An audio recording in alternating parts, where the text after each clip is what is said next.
Good evening, I am Mahesh Bhagwat and welcome to my daily program Anyone Can Trade. I teach how simple everyday tools like moving averages and trend lines are sufficient to analyze Nifty, Bank Nifty and various stocks. I show how only doing this is enough to pick stocks that are interesting from a trader's perspective. So, what are the objectives of the program? The first is to highlight that very basic and simple analysis of markets is a highly effective way to trade. To show that this can be done by anyone and hence anyone can trade. Finally, to build a community of profitable traders and investors. Please also read the important disclaimer. This program is not meant to be taken as an advice to buy or sell. Please do your own research before taking any investment or trading decisions. This program only intends to show how to do simple analysis of stocks and markets and how it can be effective. So this is the Nifty chart. Like the last few days, Nifty continues to remain in between these two trend lines, the short-term trend line and the long-term trend line. So we can say that Nifty bias remains upwards as long as it remains between these two trend lines or breaks out above. If it breaks below this long-term trend line and then breaks that low of that day, then I would believe at least that this trend that we have seen is over for the time being.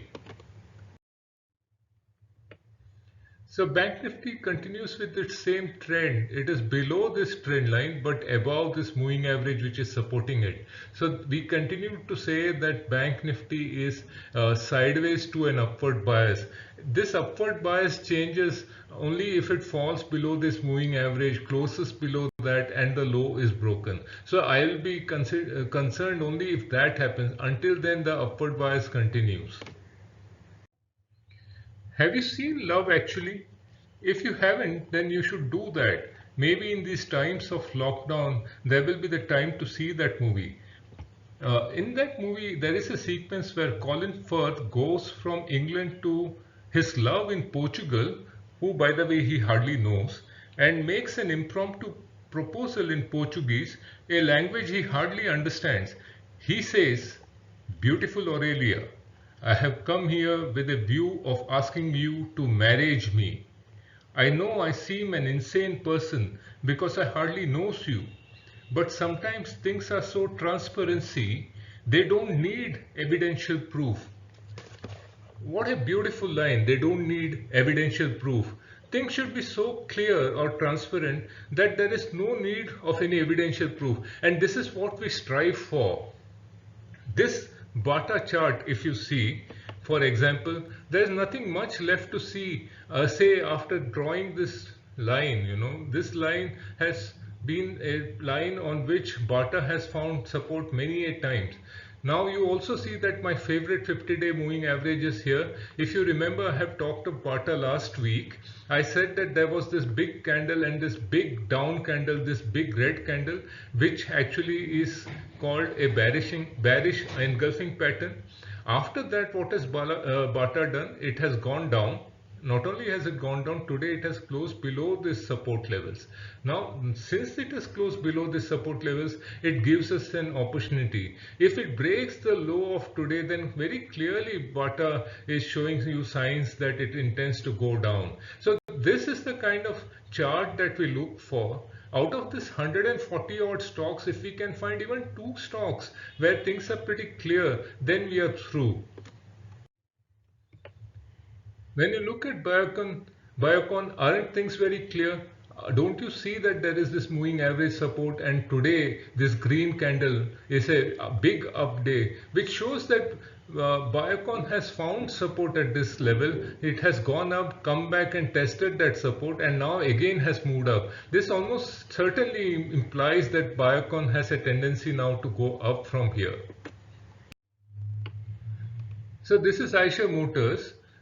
I try to make things clear or simple. So here, for example, these are two horizontal lines that I've drawn, which could be areas of resistance, areas and not necessarily one point of resistance. This could be an area of resistance, and from that particular area you see a red candle down. That means Aisha moved down today. It has been in this region and has now moved down. If these lows are broken, then we could see that, say that Aisha could be in some trouble or could begin a period of consolidation. Also, what we see here is my favorite, negative divergence in RSI. If you see, RSI has been making lower tops here, whereas Aisha has been making higher tops. That's a sign of losing of momentum in this stock. If this price action, this losing of momentum is confirmed by price action here, then it means that maybe Aisha Motors will continue to consolidate and not actually go up. So I deliberately chose HDFC Bank. This chart doesn't necessarily show any clarity as to where HDFC Bank is headed. It is below the 50-day moving average, but the last few days HDFC Bank has headed higher towards the 50-day moving average. Will it break down and we see a sell-off in HDFC Bank, or will it go back up above the 50-day moving average? We are not very clear. So this context, whether this chart is going up or down, is not clear by looking at only this chart. So I talked about the fact that we will be showing you charts which are very clear on its own. So where is the clarity in HDFC Bank daily? For this, we have to also see the weekly chart. So when you see the weekly chart, things suddenly become pretty clear. Look at this 50-week moving average.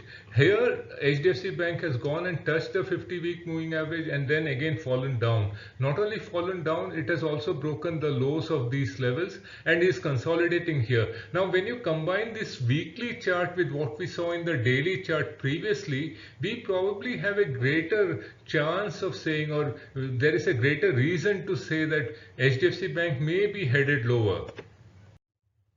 So I talked about GMR Infra on Friday. I'm just showing it to you again to say that GMR Infra has actually moved up. This is the same Friday chart. I have not updated it. It has actually moved up and given a buy. So this is the kind of chart which we want to see. So we pick only those charts. There are several other charts. There are 140 odd stocks in futures and we could be looking at all of them. But what is very important is to go and look at only those charts which fulfill our criteria, where things are pretty clear, as Colin Firth said in Love Actually, where things are so transparency that they don't need evidential proof. So maybe this is one of the charts. ITC is also one of the charts where there is no need of evidential proof. It has already gone above the 50-day moving average. This kind of pattern where it has taken a support here and again gone back to that level and taken a support and gone back up. So this is like a double bottom. It had formed one bottom here and another bottom here and is going up. These are all signs that the stock intends to go up further. What we have done for you is to highlight stocks of interest, stocks which are at such levels that a trade can be taken with very low risk to reward ratio. If there is anything close to a holy grail in trading, then finding such stocks will definitely qualify as one. However, finding such stocks is only one insignificant step in becoming a successful trader. The other two are money management and understanding the psychological pitfalls of trading. Along with trading methodology, I cover money management and psychology of trading in great detail in my trading program called STT, or Surf the Tide. If you believe anyone can trade, then contact me on the number given below. If you like what you saw and you want to be notified about our new videos, then please show your love by subscribing to our channel. Don't forget to visit www.themoneymojo.com for more on our training programs, podcasts and blogs.